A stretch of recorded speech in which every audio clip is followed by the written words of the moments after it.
Well, good morning, everybody, if I can have your attention.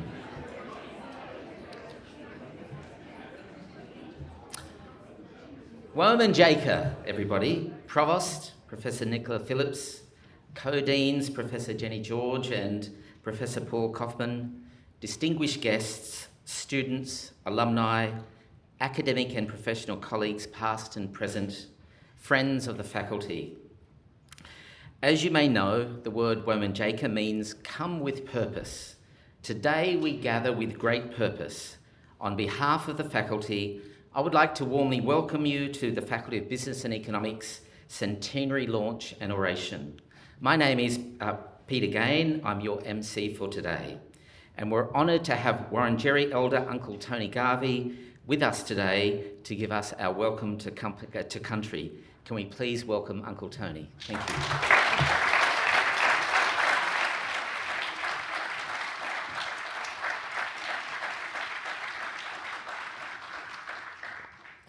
First of all, thank you very much for that warm welcome, and thank you all for inviting us here today. I think it's important that we walk this journey together now. We are a multicultural society. I'd like to start the event off with saying Wominjeka, Wominjeka to everyone. Wominjeka, Wominjeka in the Wurundjeri language means welcome. So welcome to all Indigenous and non-Indigenous people here today. I'd also just like to say I'm very proud and honoured to be here today, standing tall for my people once again, like I have done for 35 years and will continue to do so for the rights of our own country. My great-grandfather was the last Nurungita for Wurundjeri. Nurungita in the Wurundjeri language means the head tribesman of Wurundjeri on the mission out at Corranderk where I live today.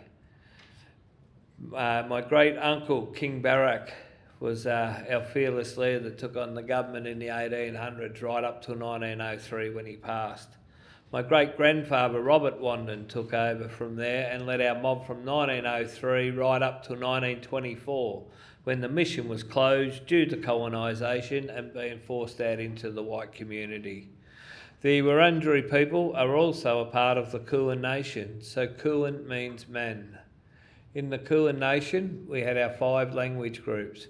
We had the Wadawurrung to the west, the Coorong, who were the westerly neighbours to the Wadawurrung, Tanarong to the northeast, Bunurong to the southwest, and the Wurrung of the Wurundjeri territory that we stand on here today.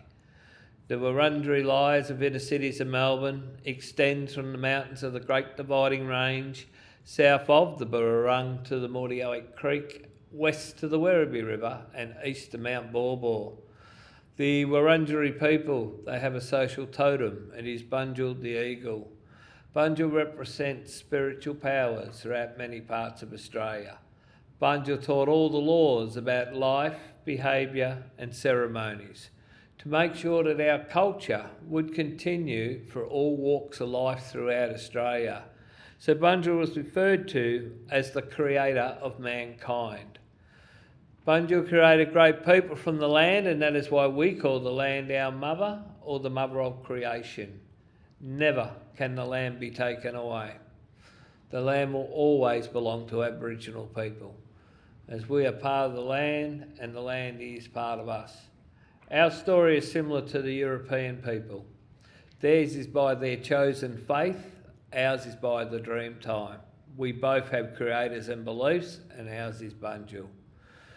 It is a traditional custom of the Australian Aboriginal communities to be asked and to give permission for people to enter their lands. And today you've now joined with me to honour the spirits of my ancestors, past, present and emerging, who have nurtured these lands for over 60,000 years. And we, as the owners of the lands, offer our heartily welcome to the lands and hope that together as citizens of this beautiful country, we can build, develop and unite stronger nations for all peoples. I'll close in the Wurrung language, which is Wominjeka, Wominjeka, Wurundjeri, Balak, Yiman, Kumibik, which means you're most welcome to the land of the Wurundjeri people. Before I jump down and get that loud applause I am expecting, I would just like to touch on the treaty process we've got coming up, starting from tomorrow onwards, November onwards. It's only for Victoria at the moment. I don't understand that. I don't know why it's not Australia-wide. After all, the Indigenous people own Australia, not just Victoria. But anyway, yeah, it's just really good to have these opportunities to come and speak in front of you as people, and not just that, but also ramp the treaty up and get some support around it. We don't want it to end up being a flop like last year with the yes vote. The yes vote was not really set up. It was a bit rushed, and it wasn't really set up in the right way for it to succeed. What vote do you ever have where you got to get 4 states up to have a say in your own country? To me, that was a little bit corrupt. But anyway, a bit of support around the treaty. Let's all walk this journey together as a multicultural society, show the respect. No one's got the right to be racist to anyone. I don't care who you are, where you're from, whatever. Treat people the way you want to be treated, and I think we'll go a long way in this country. Thank you very much.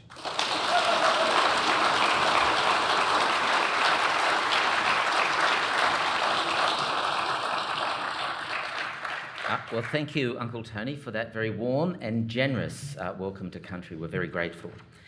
So on behalf of the University of Melbourne and the Faculty of Business and Economics, I too would like to acknowledge the Wurundjeri, Woiwurrung and Bunurong people of the Kulin Nations, the traditional owner of the unceded land on which we gather today, and pay my respects to elders past, present and emerging. I acknowledge the importance of Indigenous knowledge in the Academy as a community of researchers, teachers, professional staff and students. We are privileged to work and learn every day with Indigenous colleagues and partners on Wurundjeri land. I extend my respects to all Aboriginal and Torres Strait Islander people present. So today we are coming together to celebrate FBE's 100th anniversary. In 1924, the University of Melbourne established the Faculty of Commerce and prepared the curriculum for the first cohort of students. Being the first and at that time the only university in Victoria, we of course were the first to offer a bachelor's and a diploma in commerce. Most of our first students were enrolled part-time, working as professional economists, accountants, public servants, union officials and other professionals in the city. Douglas Copeland, our inaugural Dean and Professor of Commerce, expected 250 students would take advantage of this new opportunity. Well, his expectations were exceeded and a commencing class of 323 students was taken in. The Bachelor of Commerce at the University of Melbourne, of course, remains in high demand ever since. We now have thousands of alumni who use their skills and knowledge that they've learned here and apply their expertise in many different fields and endeavours. Whether leaders in the boardroom, the sports arena, the community sector, or as policymakers, their successes are testament to the value and versatility of the value of the Bachelor of Commerce and other degrees that we offer. We are proud of our status as Australia's leading faculty in the field of business and economics, along with the international standing of our faculty members. The academic integrity and excellence of our researchers, past and present, has positively shaped Australia and the world. They have dedicated their academic careers to addressing many complex challenges of their time, from economic depression to microeconomic reform, from poverty and modern slavery to innovation and productivity, from the transformation of work and labour market regulation to creating universal healthcare systems, protecting consumers from exploitation, and now to the business of sustainability and digital transformation. Our orator today, Professor James Robinson, exemplifies academic excellence, and it's a great privilege to have him join with us today as the Nobel Laureate in Economic Sciences, as a friend, a colleague, and former faculty member here at FBE. A hallmark of his scholarship has been a willingness to go outside the domain of economics into history, sociology, political science, and even anthropology to inform the foundations of his economic analysis. James, in the time that you were here as a member of our faculty, there were always big questions to think about, more to know, more to explore. And you've shown us how to combine the energy of intellectual curiosity, often taking you deeper into the detail, but then using the analytical tools and rigour of economics to address complex questions with clarity and insight. Recognition of your work is richly deserved. Congratulations, Jim.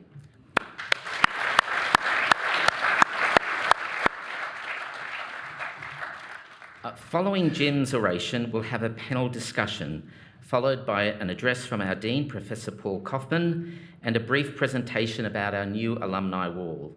And we are very fortunate to have Professor Nicola Phillips, our Provost, to close our formal proceedings. So this will be followed by a light lunch, and I'm told a birthday cake. So now to formally introduce our centenary orator. It's a great honour to introduce James A. Robinson. James is the Reverend D. Richard L. Pearson Professor of Global Conflict Studies and a university professor in the Harris School of Public Policy at the University of Chicago. James is one of the most influential and important academic economists working today. His primary research interests lie in the field of political and economic development, with particular interest in understanding the relationship between political power, institutions, and economic prosperity. Through this lens, James has conducted some of the most influential work in economics that helps explain why national political systems diverge, how economic institutions shape trajectories of economic development and growth. I now welcome James Robinson to deliver the Faculty of Business and Economics Centenary Oration. Over to you, James.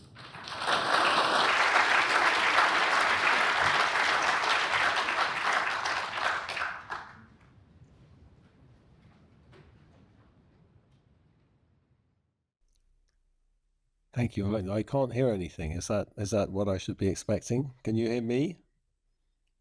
I suppose if you can hear, yes, and you're nodding your head, so you must be able to hear me. Okay, good. So let's thank you very much, Peter. Peter and I are old friends. We were colleagues and collaborators when I was in Melbourne. And so I'm just going to give a little talk, personal talk about me in Melbourne and how Melbourne influenced my work, and talk about a little bit about some of the work that we received the Nobel Prize for. But gosh, that was 20 years ago or 25 years ago. What do they think I've been doing? Sitting on my bum since then. So I want to talk a little bit about some of the things that have been going on, since then. Of course, I'm being a bit naughty. Okay, so I had to come up with a title, so I called it, Studying the World from Down Under, because that's how I thought about my years in Melbourne.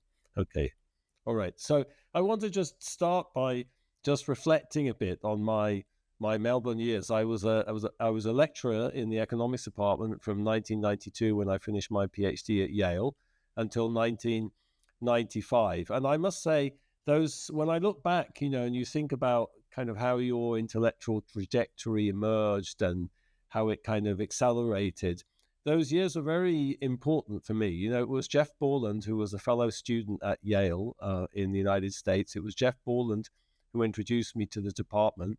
And I think I would really like to thank them, and in particular Ian MacDonald, who was the chairman of the department at the time, because they believed in me when I don't think anybody else did. They offered me a job, they persuaded me to come to Melbourne, and they gave me the space to sort of reinvent myself without pressuring me or pushing me in any direction.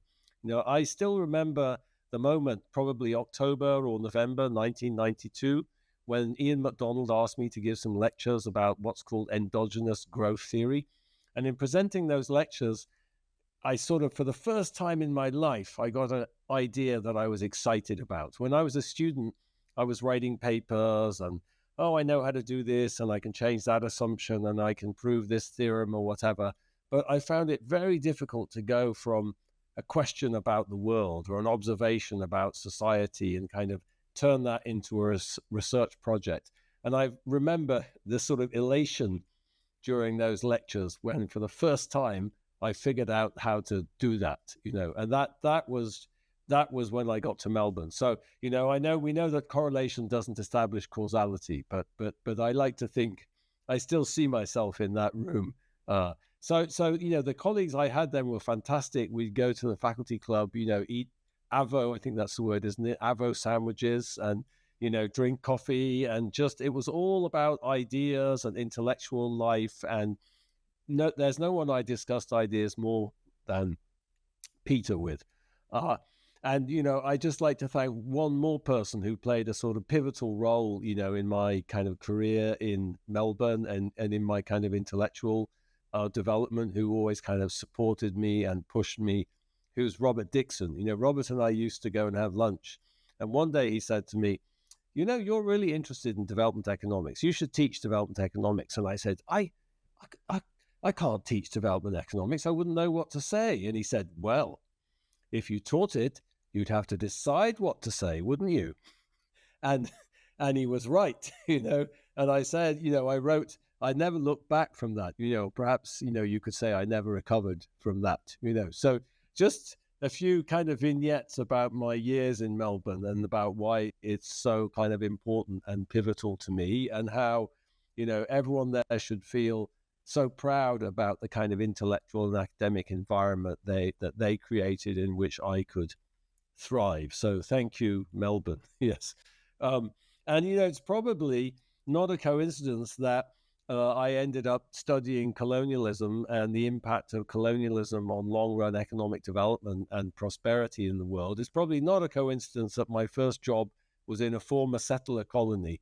And in fact, one of the things I started doing when I was in Australia was reading history, reading about the history of Australia, and one of the early books I read, The Strange Career of Colonial Democracy, which was about the emergence of early institutions in Australia. I think that was one of the things that got me thinking about the project for which Daron, Simon, and I eventually got the Nobel Prize. We were interested in comparative economic development.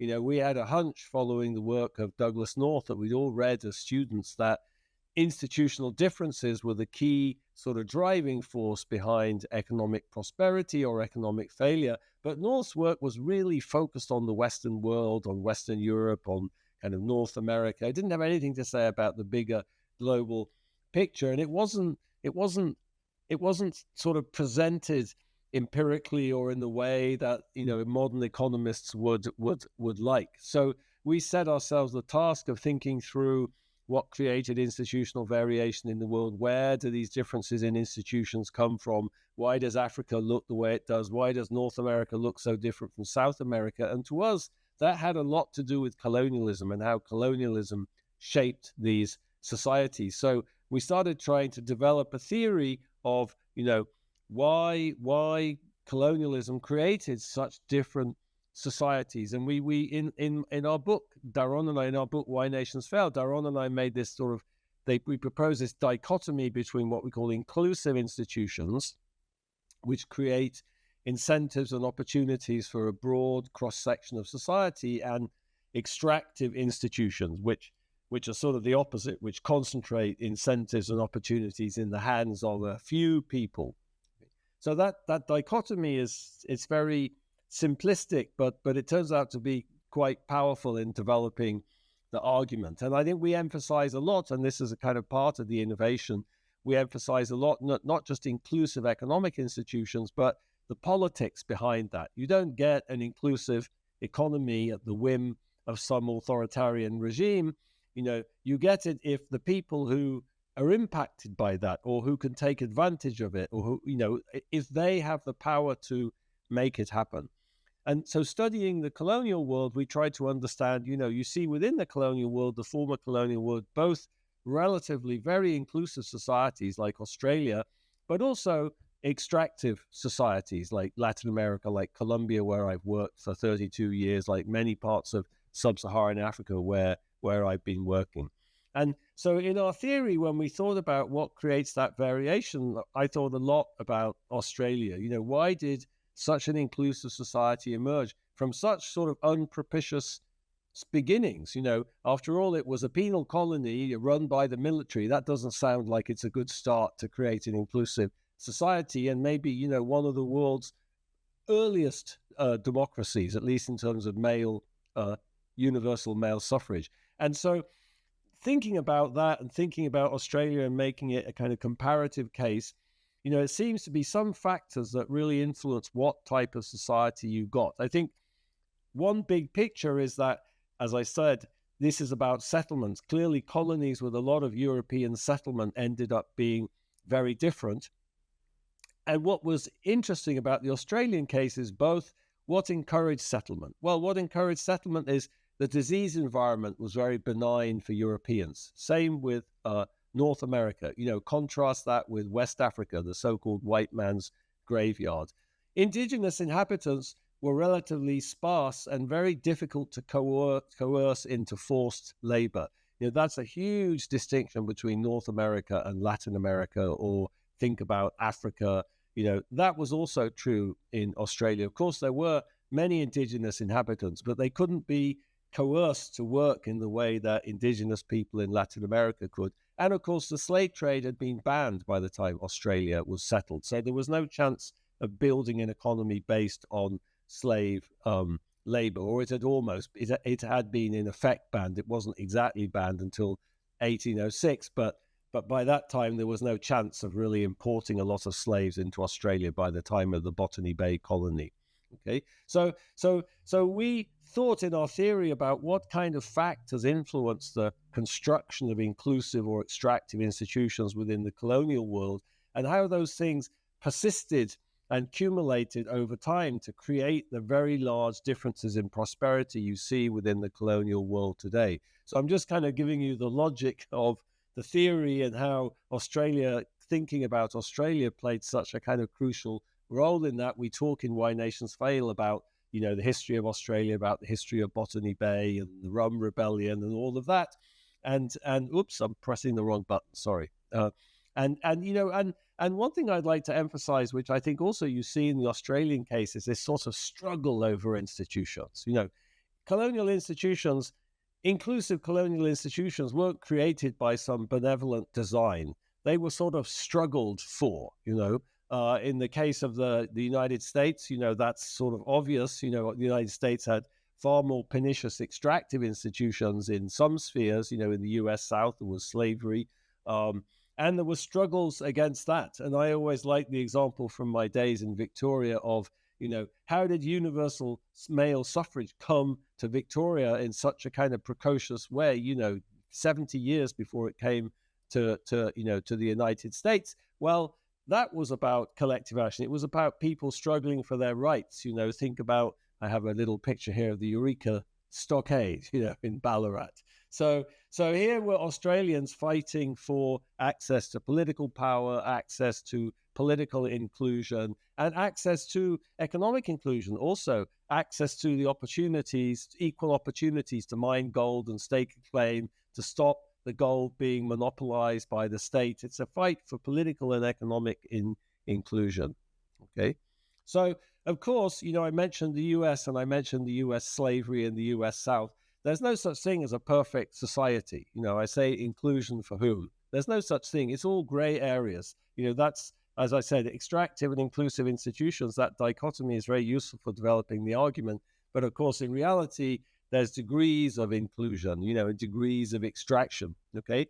The United States flourished in the shadow of the expropriation of indigenous people, and the intensive use of slaves in the South.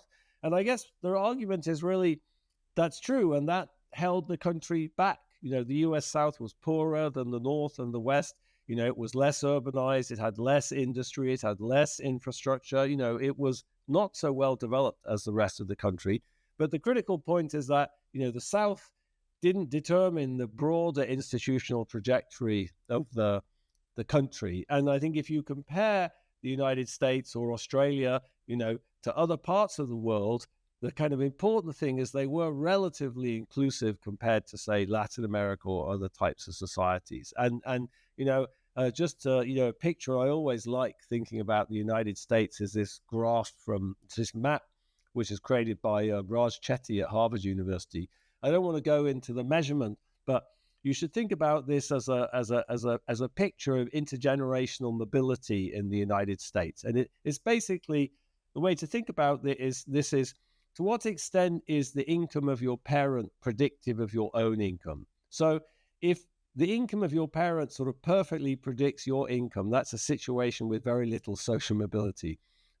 And that less and less and less your parents' income predicts your own income. That's a situation with more and more social mobility. So the lighter the color, the higher the rates of social mobility within the United States. And what's sort of striking about this map is, where are the dark red colors? You can see in the East, that's exactly the old slave states. It's the slave economy.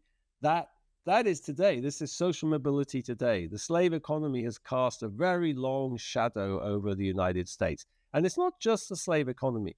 If you also see the very dark areas to the bottom right, what is that? That's the Navajo Indian Reservation. At the top, the dark red areas in the Dakotas are the Lakota Reservation. So that's not just about African Americans, it's also about indigenous people still suffering from the legacy of the exploitation and expropriation of their lands and the kind of devastation that colonialism kind of wrought on their societies. So so just to say there's no perfect society, there's a lot of innovation and creativity in the United States, but there's also a heavy burden of the past, and I like to show this map, talking about innovation and inclusion, because, why do we talk about inclusion? Well, this is a great example, I think. This is the patent for the light bulb that Thomas Edison took out, in 1880. Edison was an innovator. He was not an elite. He was homeschooled. His father was a roofing contractor, but he was just a chap full of ideas and creativity. He had about 1,000 patents by the time he died. This is the patent. So what's a patent? A patent is something that protects your intellectual property rights. You come up with an idea, you come up with an innovation, you take out a patent, that provides incentives, protects your intellectual property rights, stops somebody using your idea. And I just want to emphasize, the social background of people. Who was it who took out patents in the 19th century in the US, like Thomas Edison? So this was brilliantly studied by the economic historian Ken Sokolov.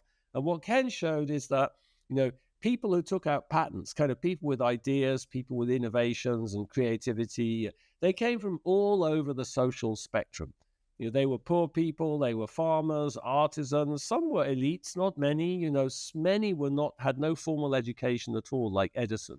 And the point of that is just to say, ideas, talent, creativity, they're spread out everywhere in society. You don't know where that is. The government don't know where those people are. So you need to create a structure of institutions that allows your society to tap into all that latent talent. And I think that's what the United States did historically. That's what Australia did in the 19th century, over time, bearing in mind nothing is perfect. And, there's always these islands of extractive institutions, as I tried to show with Raj Chetty's map. Okay.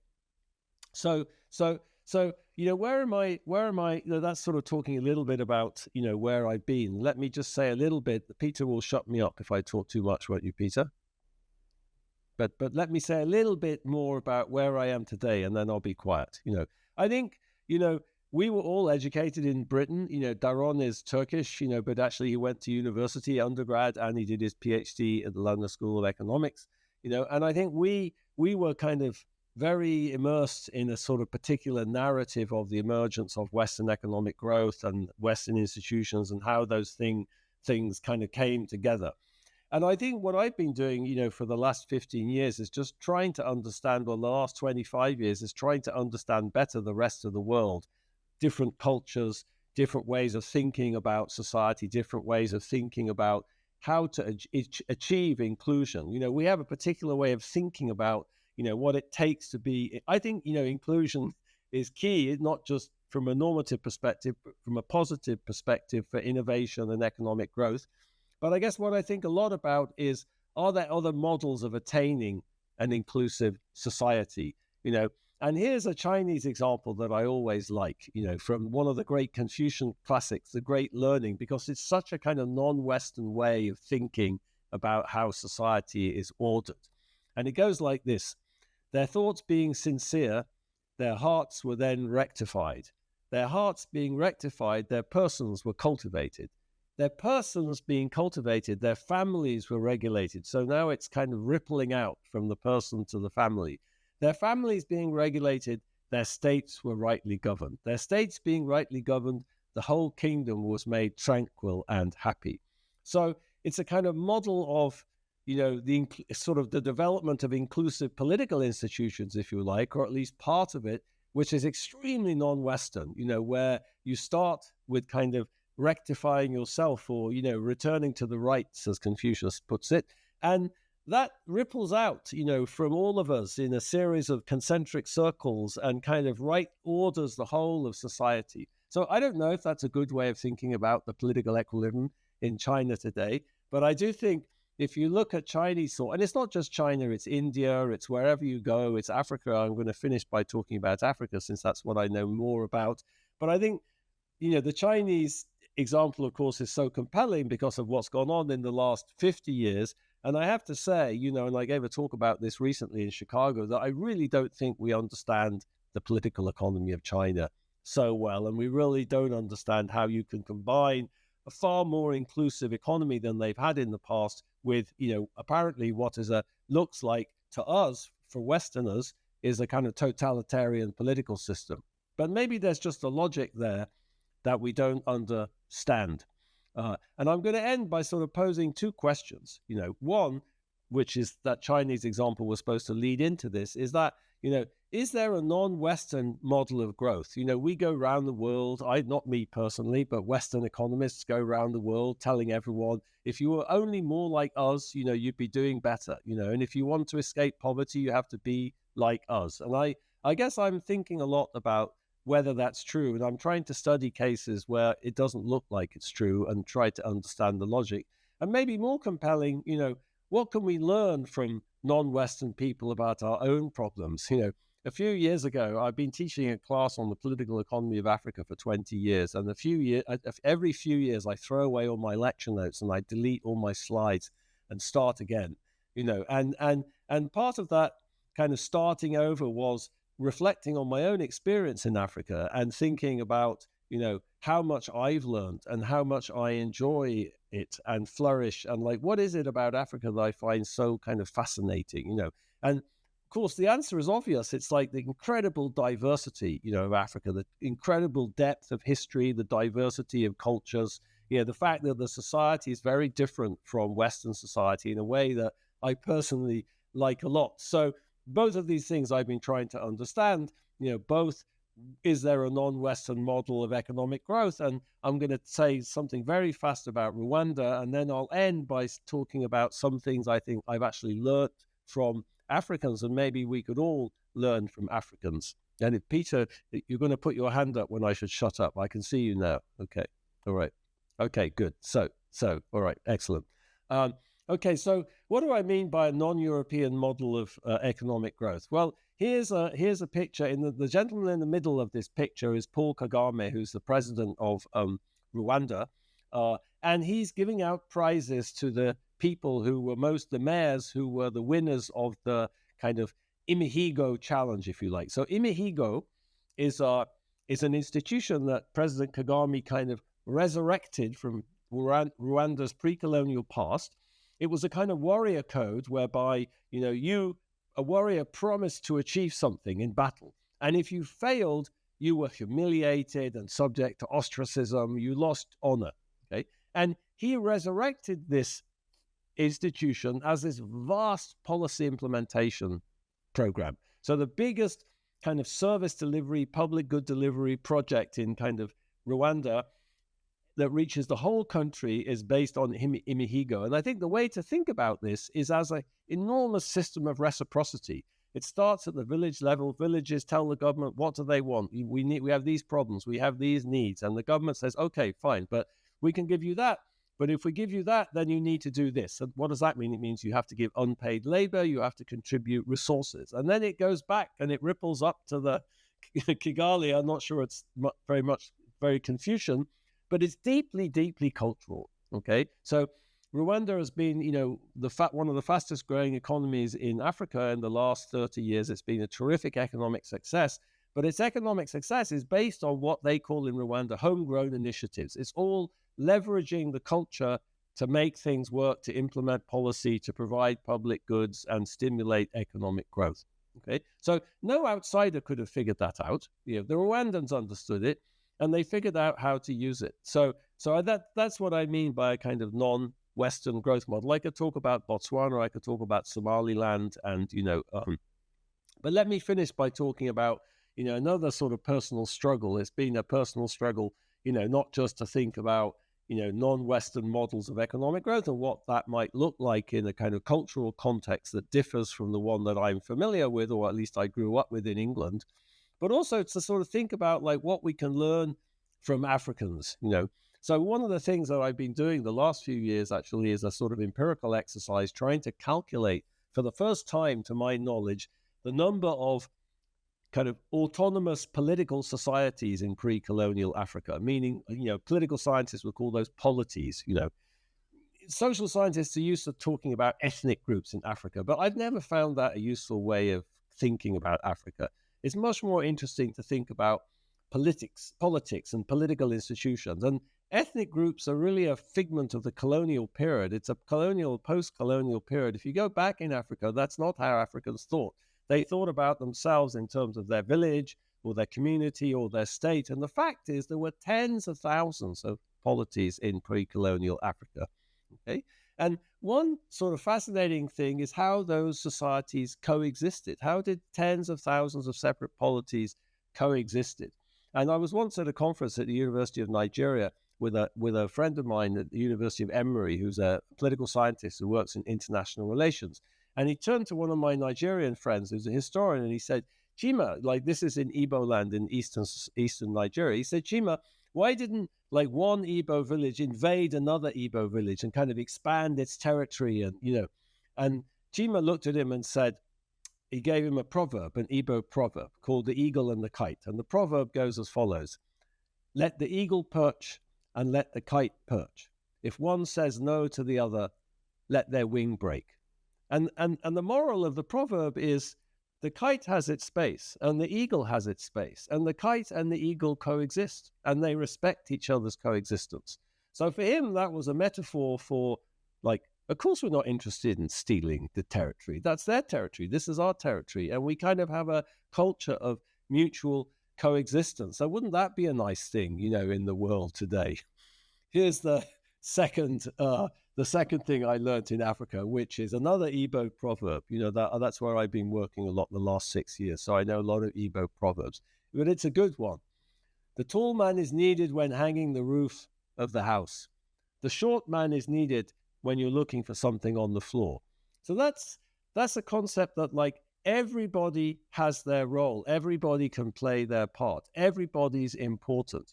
I find that a very different philosophy of life than in the United States, where there's winners and there's losers, and the winners do well and the losers, are suckers and they just didn't work hard enough. And that kind of very cutthroat, that's very missing in Africa. Africa, everybody, everyone has their role. Everyone has something to contribute. And that's something I think we could all learn from.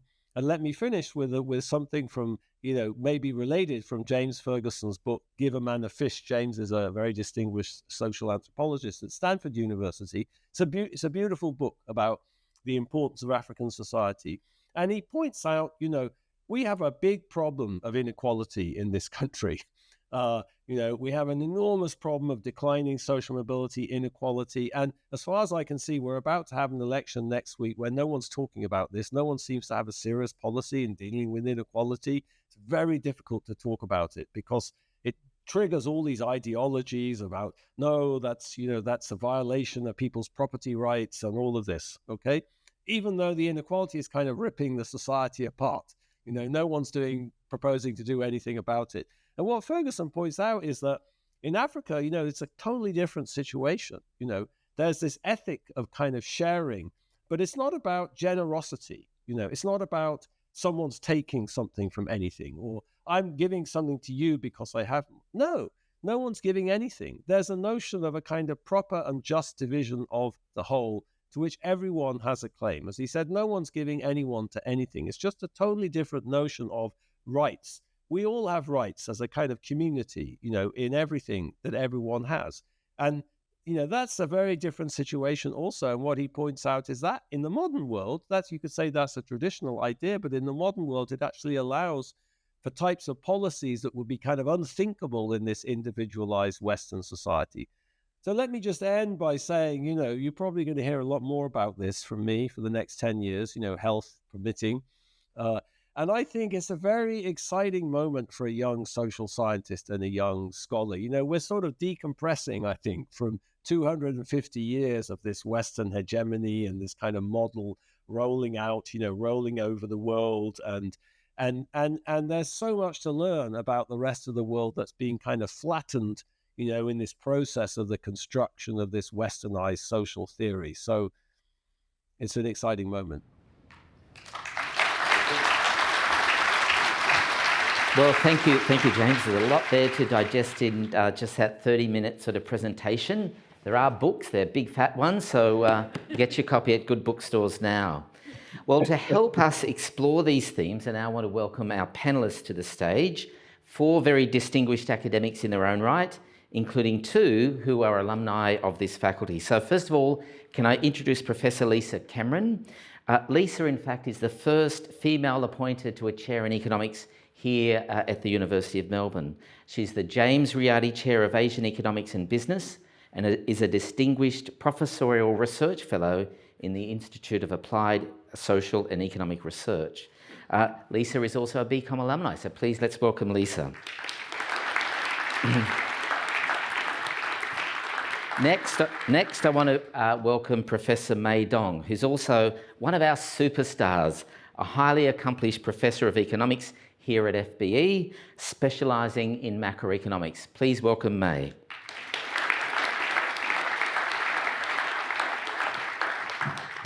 Our next panellist will be well known to you, Professor Emeritus Ross Garneau, who's a Vice Chancellor's Fellow and Professorial Fellow of Economics here at the University of Melbourne. Ross straddles the world of policy, business and academia with consummate ease and brings that deep experience to his reflections today. Thank you, Ross. Last but not least, let me welcome virtually Professor Emeritus David Vines, who's Professor of Economics and a Fellow of Balliol College at the University of Oxford. David is also an alumnus of this faculty. Welcome, David, albeit from afar. Well, and Jim, I'm going to ask you, feel free to drop into the conversation. I'm going to ask each of our panellists a question. They will talk, but feel free to add your reflections as we work our way through. I'm actually going to start with you, David, given the sequence with which James talked about different things, and reflect here on Australia. So again, thinking about the work that won James and his colleagues the Nobel Prize, it's sort of viewed Australia as representing a good example of a country that managed to create these inclusive institutions that did form the foundation for growth and prosperity. But as he pointed out, they're dynamic, so they change over time. And I think given the work that you've done, there's probably an interest here in thinking about sort of the ideas behind the institution. So Douglas Copeland and Giblin were 2 professors here who were important in shaping economic institutions in Australia and particularly setting us up for post-war reconstruction. I'm wondering whether you might sort of reflect here on what their ideas were, very briefly of course, what their ideas were and how they sort of set us up to, in a dynamic way, continue that path to maintain inclusive institutions. Can you hear me coming through? Perfect. Thank you very much. James has talked to us today in very interesting ways about the role of institutions in bringing about inclusive economic growth. And the appointment of Douglas Copeland to the first chair of commerce at Melbourne a century ago enabled him and others in Melbourne to start thinking about how such inclusive growth might be possible for Australia. Copeland came to the chair in Melbourne from the University of Tasmania. He immediately raised money for the Ritchie Research Professorship of Economics here in Melbourne, the first such chair in Australia, and brought his mentor, Lyndhurst Giblin, from Tasmania to fill that chair. Giblin, half a generation older, had studied at King's Cambridge just a few years before John Maynard Keynes, and came to know Keynes extremely well. In his inaugural lecture at Melbourne in 1930 at Melbourne University, Giblin set out a Keynesian multiplier story of how the Great Depression would damage Australia, showing how a collapse in farming incomes, the incomes earned by farmers from their wool exports, and in that first 6 months of that year, prices fell by, in fact, a half. How this would lead to a major depression in Sydney and Melbourne. This Keynesian multiplier argument was 6 years before Keynes' general theory and a year before Keynes' pupil Richard Kahn first produced the Cambridge version of the multiplier. Going on to build on that set of ideas, Copeland with Giblin, then together the two of them laid the basis for an Australian recovery plan from the Depression, essentially involving leaving the gold standard and devaluing the currency. Although this Giblin-Copeland plan was only partly adopted in the Premier's plan that evolved in the conference in June 1931, nevertheless, it enabled the country to recover from the Depression faster than recovery which happened anywhere else in the world.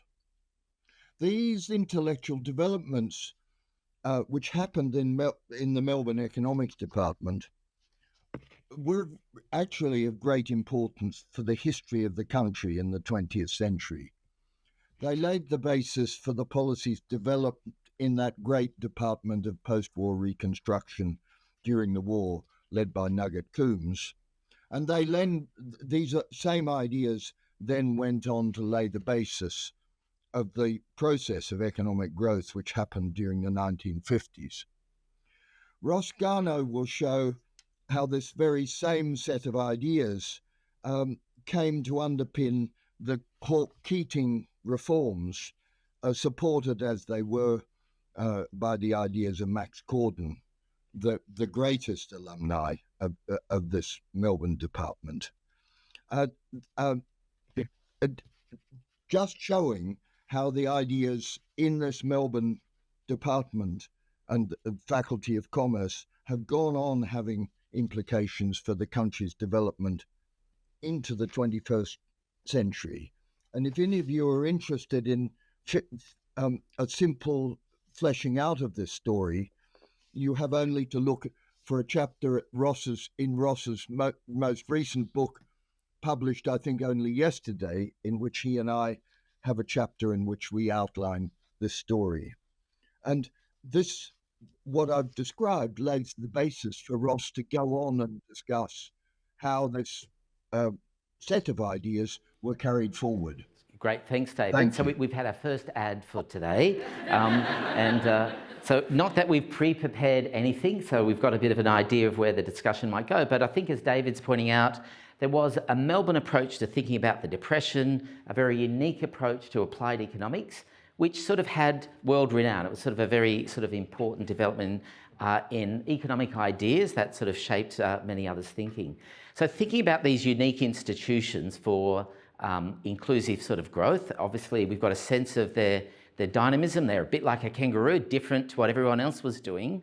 Do you think right now, Ross, we're set up to, if you like, sort of leverage our institutions for inclusive growth into the future? Or what do you think it is we should be doing to create sort of the right institutional settings to deliver what really James and Daron sort of point out as an important set of distribution of incentives and opportunities? I think there are lots of lessons in James and Daron's work for our contemporary circumstances. And a lot of them are lessons about what we're not doing now.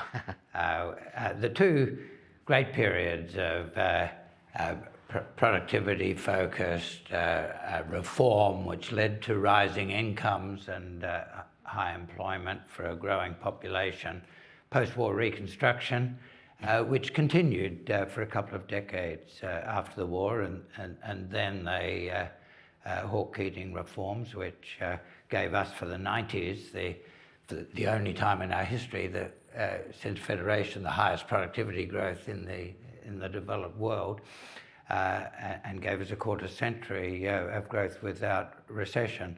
These were both based on quite explicit recognition of the importance of inclusive development, the importance of equity in distribution, if you're going to get the society to accept the inconvenience of major structural change. You don't get improved economic performance without structural change.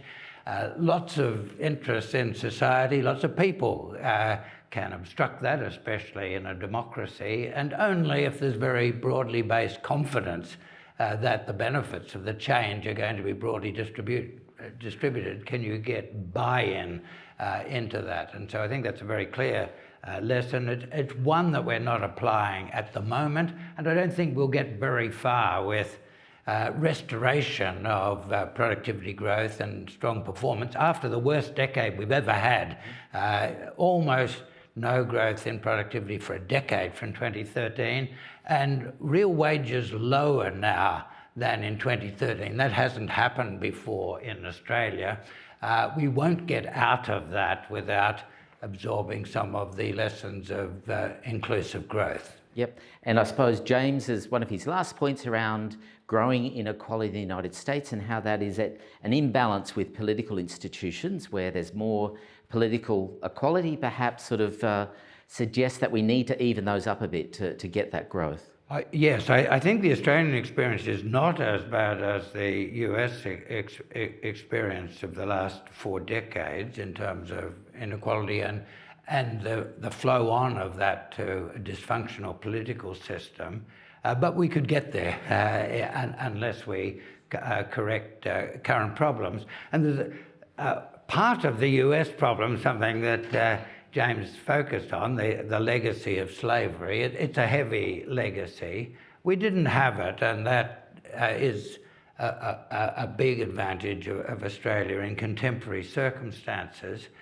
We didn't have it, not, James, because Britain had ended the slave trade, but because it was our very great good fortune that we were settled at a time when William Pitt was Prime Minister of England and his best mate was William Wilberforce. Oh. And they declared that there'd be no slavery in New South Wales. Yes. For them, we can be greatly indebted. Yeah, indeed. Thank you. So let's go back to the bigger picture. So, I suppose that's much of Jim's sort of work. Lisa, given your interest in development sort of economics here, particularly in Asia, I'd be interested, I think, to hear your reflections on what James has suggested about the Chinese story and, how it's sort of like an exception in some ways to the general picture that's painted there. And it seems striking that one thing about a number of different Asian economies, they've either been authoritarian or had strong states, and they've used the strength of the state to bootstrap themselves into modernity, into economic sort of growth. Reflecting on what James was speculating on by way of sort of causal mechanisms, what do you think we need to understand about the Chinese case to really get into and better understand their political economy?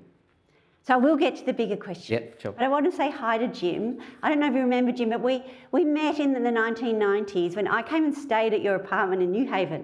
And because I was a similar cohort to Phil and Peter, and so knew you through those avenues. And so while I take your reflections on the Department of Economics at Melbourne Uni as being heartfelt, I do want to remind you that you were very negative about the experience of living in Melbourne. And I do remember you saying that the jazz, in particular, the jazz scene just stank. Fair point, though. So just adding a bit of balance to the account. But yeah, being an empirical development economist, as I am, and I focus mainly on Indonesia and China, so I am a bit puzzled about this idea of China being an anomaly in terms of an inclusive society and an authoritarian regime. Because if you look at Asia, Asia's really littered with examples along those lines. So you have China, you have Indonesia under Suharto, say, you have Vietnam, you even have South Korea, Taiwan in the early days. So I don't see, so I'm interested to hear more about your views on that. And I don't see China so much as an anomaly, because I think what the Asian growth experience tells us is that authoritarian regimes have been able to harness the power of economic growth to share some of that growth, not equally, particularly in China where there's such high inequality now, but there's been enough growth that the society as a whole feels like they benefit, and that's been the way that they've managed to sustain those regimes. And so, you know, there's the Lee thesis after Lee Kuan Yew, Singapore's previous Prime Minister, which is really about there being a choice in Asia between development and democracy.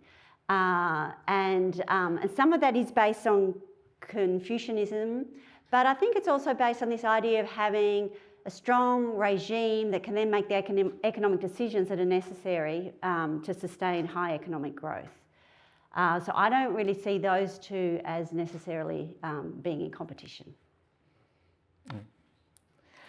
Okay, so Jim, is there anything you want to add back here or reflect on, or we'll move on to the next question? I mean, I could, but I'm also happy if we move on to the next question and just make sure there's time for everyone to have a say, and then I can, I can come back. Yes. So May, being our superstar macroeconomist, as I like to sort of say, so I thought one of the intriguing things or reflections there in Jim's talk is around this proposition that we've, you know, perhaps there's space here to think about different ways of economic systems or macroeconomic sort of ways of looking at economic systems and moving away from a Western sort of viewpoint. And I suppose my take on what he said was that there were variations in social norms and customs that sort of play a role in China and in Africa. And I suppose what's your take on how we might integrate those types of examples, particularly say China, given there was some interest there, in a more standard macroeconomic way of thinking about things? Oh, thanks for the question, Peter. First, I also have a side remark. Hi, Jim, we've never met, but I'm from economics department. I have this book called Balanced Growth in my office. It's a history about the economics department. Actually, I found you on page 186. It's about the time when the department recruited talents from countries outside Australia to the department. I think we have been keeping this legacy till today to welcome talents, not only within Australia, but also globally. So back to the question, Peter. I think being a macroeconomics, I'd like to reflect on the Chinese growth experience and also relate to Jim's talk earlier through the lens of simple macroeconomics. I guess a lot of you here probably learned the Solow growth model, right? It's developed by Robert Solow and Australian macroeconomist Trevor Swan. So in the Solow growth model, what we learn is that there is this convergence result. Poor nations or poor countries will eventually catch up with the rich countries. But we don't really see that in practice, right? So we wonder, even students ask me after class, like, what's wrong with the Solow model? And then we modify the Solow model to add in different ingredients like substance level of living. And with that, we can generate like two equilibrium in the model where some country grow slowly, other country grow faster. And then the next question is, like, what make these differences, right? Why some country grow so slow? They are in a bad equilibrium. And I guess Jim's work really offers a lot of insights on that. Institution matter, culture matter, social norm, they matter. Now, if we think about how China get out of this so-called poverty trap, from my experience, my reflection, I feel there are a few important reasons. The first is that with the centralized decision maker, the government can really implement the so-called big big push type of policy, right? If you think about investment from different sectors are complementaries, then with the centralized decision maker, such big push policy is a lot easier to implement. And the second is related to Jim's observation in the book of Why Nations Fail, because one concern of China's growth is that it's not sustainable. And there is a lot of capital accumulation, and the innovation is probably lacking. And to have sustainable growth, we know we need to have innovation, technology progress. So with that, looking at China today, we actually had a talk last week, the Finch Lecture, where the speaker talked about China's industrial policy. There are a lot of state-led innovation policy that encourage people to create new ideas, to be innovative. Maybe something that I would really be curious to know from Jim is whether you think the state-led type of innovation policy will help China sustain the economic growth. And the third point is, so that's my second point. This is about long-run perspective. The other benefit of having the centralized decision maker, which works in this case, is that I think with the centralized decision maker, they have a more consistent long-run economic goal, right? The country has like 5-year plan for a number of 5 years. So implementing this long-term goal is quite good for the country. My third point is that in terms of short-run policy, the stabilization policy also worked quite well. If we recall, during the global financial crisis, China was also in trouble, but the government implemented the great stimulus plan that put the economy out of the trouble, and that also had good spillover effect to other countries, including Australia. Now, just lately, the government also announced a new stimulus plan, which is a bit like short-term stabilization policy using macroeconomic terms. I feel all these other factors are probably working for China with a different social norm, not a Western growth model. My question to finish off is, I feel what we learned today is basically we can incorporate different types of growth models. And it seems that the policy, political system, institution, they all interact. It reminds me a bit of Lucas' critique. You can't really borrow China's policy directly because with other culture and the political system, it may not work, right? I think I agree there are a lot of research to be done. Great, thanks, mate. Maybe there's a joint paper coming up here. We'll sort of wait and see, who knows. So before we finish the panel session, Jim, I'm wondering whether you might provide some reflections on developments in the US, where we're sort of days away from a presidential election. There's barely a cat's whisker between the candidates, if we believe the polls. Should we be concerned about sort of the state of US democracy, given what you've written about in the economic origins of democracy and dictatorship, particularly where you, at the end of the book, begin to pose some questions about the future of democracy? They're particularly given you've got the rising inequality, but you've got an undermining of democratic institutions, a decline in social trust. They don't bode well, if you like, for the capacity of the US economy, both to perform economically, but for political institutions to be stable. What do you think we should be concerned about?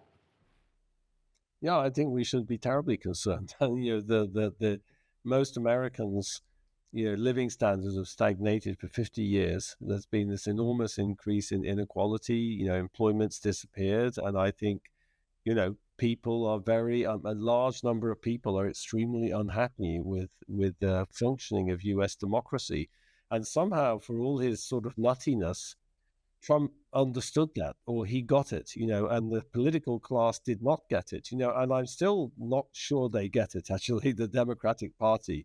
So he's been able to exploit that, and but it's personalized, it's populist, he doesn't care about institutions, he doesn't care about democracy, we've seen that. So if he wins, it's going to be an enormous challenge to the United States. But, as we point out in Why Nations Fail, there's many examples, of successful societies in world history that go into reverse, and there's always incentives to create extractive institutions. I think what we underestimated in that work, and the theoretical work we did on democracy, was we underestimated this sort of bottom-up overthrow of inclusive institutions. That, we emphasize very much the kind of elites, and of course the elites are there. Elon Musk is trying to buy the election, but there's also a sort of popular upsurge of antagonism to democracy and a kind of willingness to overthrow these institutions, which I think we didn't really conceptualize, and nobody did in some sense. We thought maybe that was a Latin American thing, but so I'm terrified. It's just frightening what's happening and how that's going to play out, and for the strength of U.S. institutions. And I think there's a possibility of reversing the prosperity, in the same way that Australia was able to benefit enormously by sucking talent out of the rest of the world. The US has done the same thing. Where did Elon Musk grew up, for example? So I think many of the motors of economic dynamism in the US are kind of challenged at the moment. Well, thanks for that anxiety-inducing sort of end to things, James. Appreciate that. Can we again thanks James and thank our panelists for their contribution today. Very much appreciated. You could return. So keeping things moving along, I now welcome our Dean, Professor Paul Kaufman, to the lectern.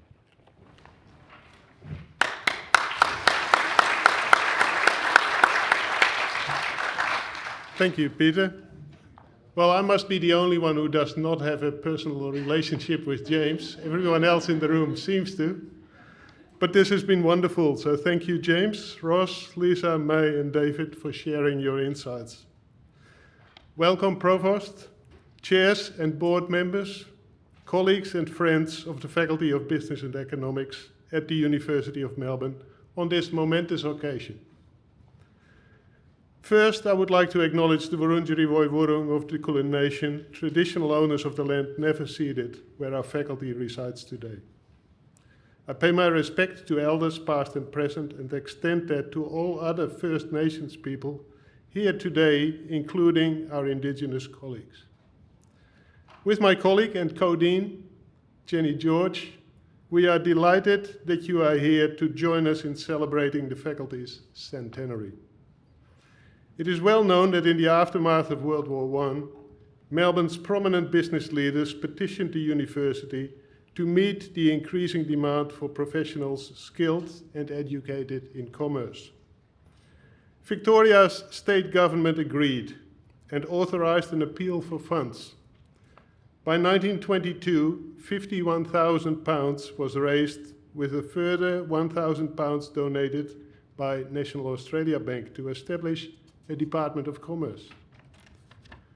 Those funds were deemed sufficient to recruit a founding dean, Professor Copland, to lay the foundations for a new faculty. Establishing expectations, Copland addressed the Victorian Chamber of Commerce to outline his proposed curriculum. Perhaps not surprisingly, the Chamber's reception was lukewarm. Copland's curriculum included a compulsory core of commerce knowledge and elective subjects from other disciplines to complement the law, accountancy, and economics subjects. Much like the Melbourne model of today, students were encouraged to choose breadth subjects that might not have seemed to have any practical value to commerce, such as German and natural philosophy.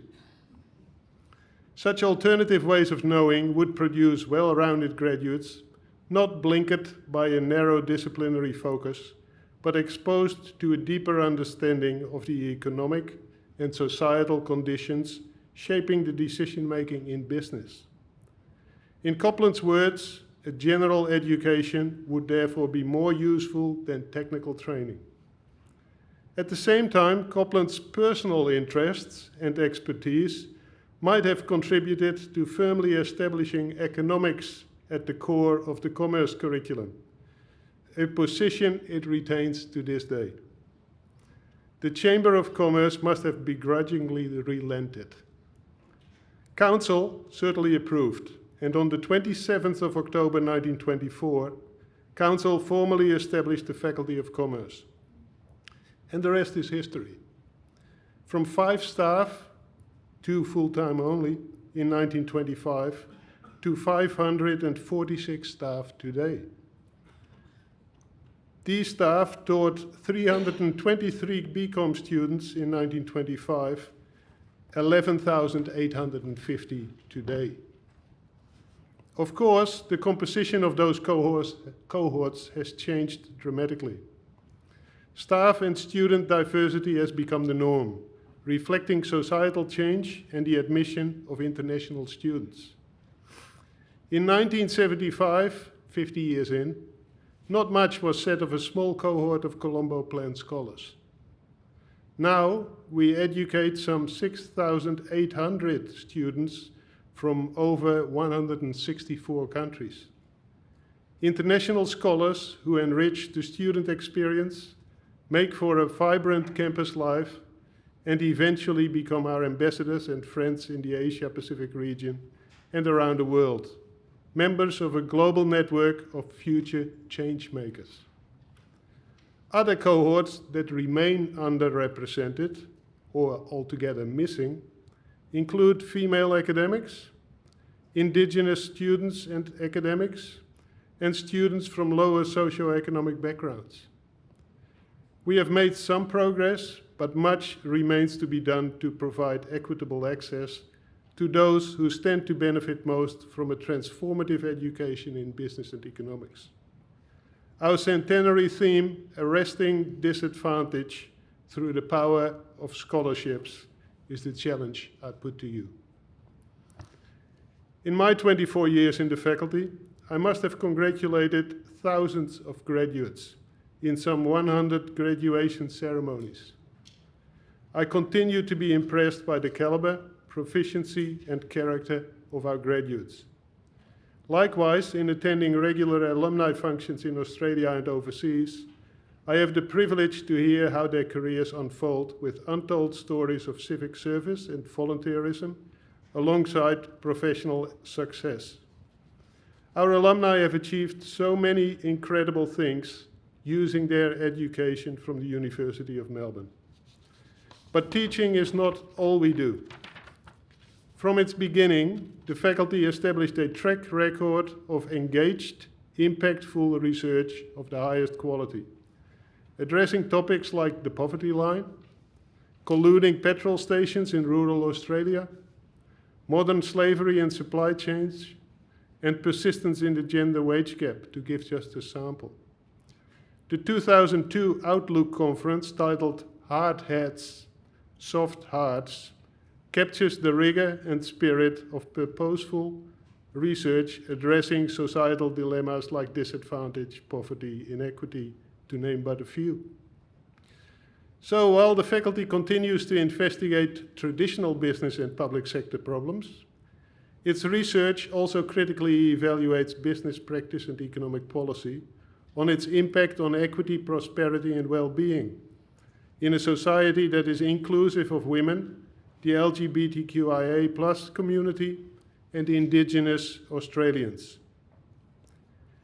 In selling his plans for the Faculty of Commerce, Copland reminded the Melbourne business community that the establishment of a School of Commerce was not a thing to be rushed. Even after 100 years, we must continue to evolve and address the challenges of the day and the future. Tradition and rigor underpinning engagement with impact has stood us in good stead. I am confident that 100 years from now, the faculty will continue to inspire future change makers. Long may it do so. We would now like to share a short compilation of videos telling the stories of some of those alumni. These videos and the 100 accompanying stories will be published on our website over the course of the next year. Thank you for your time and for being here today.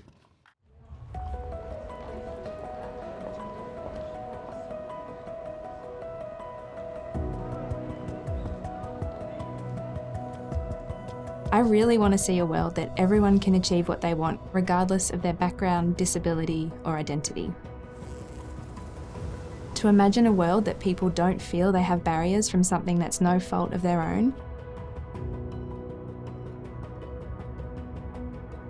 I want to see more representation of diverse people in leadership positions.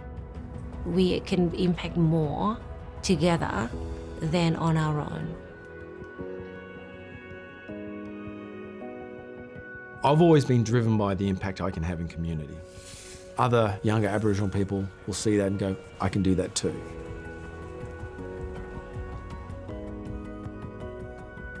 It really is sad, old saying that you can't be what you can't see. The more opportunities for girls especially to have role models and avenues to pursue their dreams, the better. I gave young women a pathway in a world where there weren't women before. That's the legacy I would like to think that I have left. Having lived experience workers within the mental health sector adds more soul to the services that we provide to our consumers. You don't necessarily have to be in a very focused corporate HR job. There's different pathways for you. I spent all my life trying to get an extra cent for a shareholder. Now I'm trying to get an extra meal for someone in need. When you talk about legacy for me, I want to give people that chance to work out what they want to do. But if I give more people that opportunity, the greater the impact. That's simple.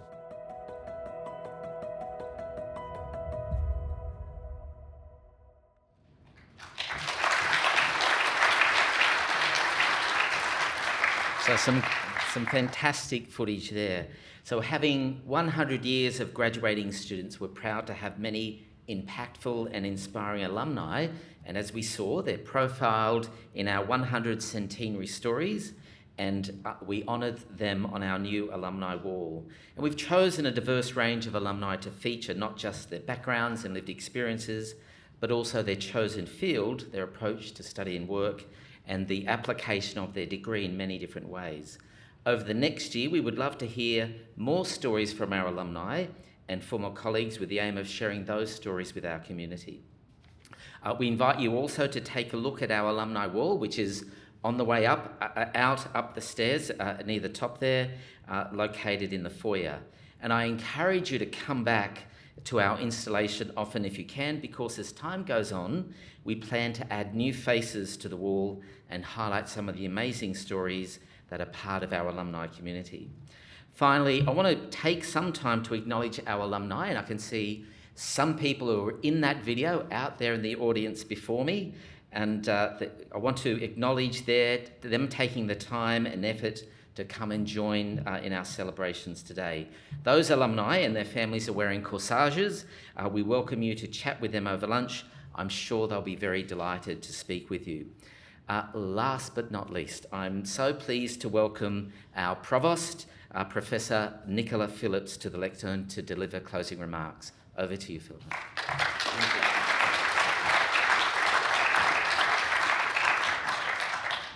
Thank you so much, Peter.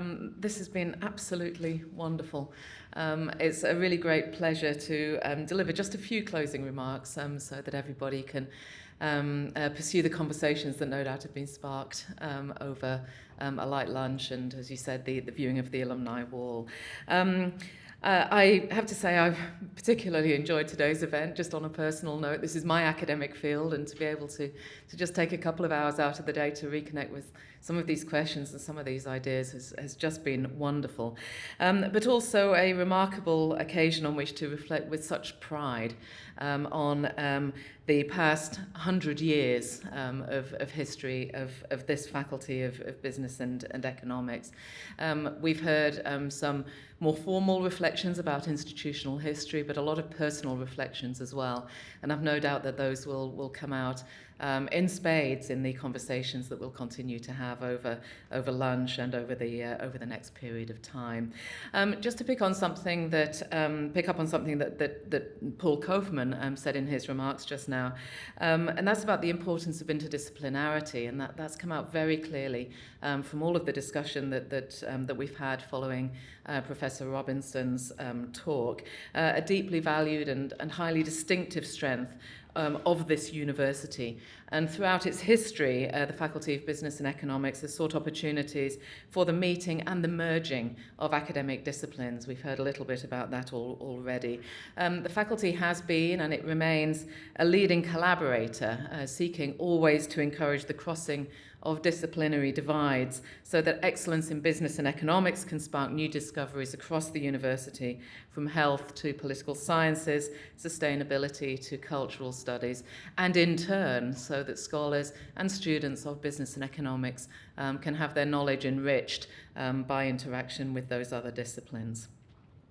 My sincere thanks to Professor James Robinson for ushering in the centenary year of the Faculty of Business and Economics with his address this morning. As an alumnus of the faculty, we're immensely proud to count Professor Robinson as a member of our university community and sincerely appreciate the effort that he made in order to join with us for this centenary celebration.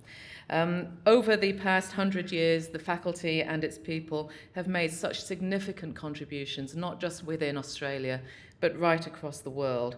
And the alumni wall that we've just had a taster of will serve as a reminder that our students are undoubtedly our greatest contribution to the world, and indeed that of all universities like ours. We have great aspirations for our students, current and future, and truly believe that a University of Melbourne education can transform their lives and the lives of people around them and empower them to make a positive impact in society. In the FBE community of current students and alumni, we see this borne out every single day, and it's a source of immense pride to us. Generations of FBE students are represented on the wall, and as we look back on the last 100 years, let's take this opportunity today and over the next period of time also to look ahead to the future of this Faculty of Business and Economics, but to the future of the big questions, some of which we've touched on today, in the broad disciplines of business and economics, some of which we're still struggling to answer, some of which we haven't even imagined yet. As Professor Robinson was indicating, it is and will remain an extraordinarily exciting field in which our students and our scholars will be working. So thank you everybody for making the time to join us today for this celebration. It's just fantastic to see the FBE community out in such force today. We're really very grateful to you. It's events like today's that give us such a sense of the history, the glorious history of our university and this Faculty of Business and Economics, but also such an exhilarating glimpse into its future. I reiterate my thanks to Professor James Robinson for his centenary address to us, and also to all members of our panel, to David, who joined us, I believe, from the UK. I imagine that's where he was, and if he is at quite a time of night as well, and to May, Lisa and Ross, who are with us in the room. But once again, thanks to all of you for joining us. I invite you to remain for lunch, which is going to be served shortly in the foyer upstairs, as I understand it. And the special treat is, of course, that in launching this year of celebration in style, Paul is going to be cutting a birthday cake. Thank you very much.